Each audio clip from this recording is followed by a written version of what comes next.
Mbledhja e Këshillit të Mandateve për shqyrtimin e kërkesës së SPAK për heqjen e imunitetit të zëvendës kryeministres Belinda Balluku zhvillua këtë të premte me debate të ashpra mes deputetëve të majorancës dhe opozitës, por përfundoi pa vendosur një datë re se kur do të rifillojë procesi. Gazbend Bardhi, kreu i grupit parlamentar të Partisë Demokratike, njoftoi se opozita do të kërkojë në përputhje me rregulloren e kuvendit thirrjen e mbledhjes që të hënën ose të martën e ardhshme, duke synuar që provat të mos kompromentohen. Sipas rregullores ka dy forma se si mblidhet Këshilli i Rregullores dhe Mandateve. Njëra formë klasike, kur ke një kryetar kuvendit të përgjegjshëm, është që e thret kryetari i kuvendit, forma tjetër është që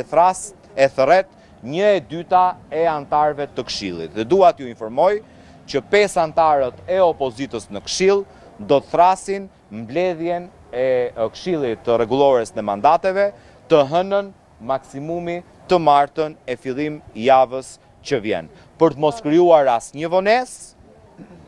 sigurisht për t'i dhënë një kohë të caktuar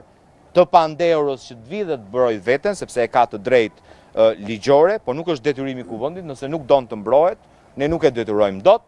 që kështu është e drejtë e saj që të vi ta ushtrojë. Bardhi theksoi se shqetësimi kryesor është që nëse mbledhja mbahet në 19 janar siç kërkon Partia Socialiste, Balluku mund të ketë kohë për të manipuluar provat. Kanë vendosur të mbrojnë një të pandehur, kanë vendosur të japin kohë asaj dhe Edi Ramës për të prishur provat, për të intimiduar dëshmitarët dhe për të prishur procesin hetimor që ka nisur në ngarkim të saj, por që do duhet përfundoj me urdhëruesin e vërtet të aferave korruptive për cilat akuzohet Belinda Balluku, që është Edi Rama. Sipas tij, majoranca po tenton të zvarrisë procesin duke kërkuar kohë shtesë për shqyrtimin e materialeve, ndërkohë që SPAK ka rekomanduar që 3 deri në 5 ditë janë të mjaftueshme për çdo deputet që të njohë provat. Që Edi Rama nuk e ka vendosur akoma se çfarë do të bëjë me Belinda Ballukun dhe po i jep kohë vetes. Po i jep kohë vetes të njihet me materialin e provë, me provat e plota, deri ku shkon përgjegjësia e tij dhe sa të dhëna ka për të në atë dosje, dhe s'dyti se deri në ç'nivel mund shkoj kërcënimi apo rreziku që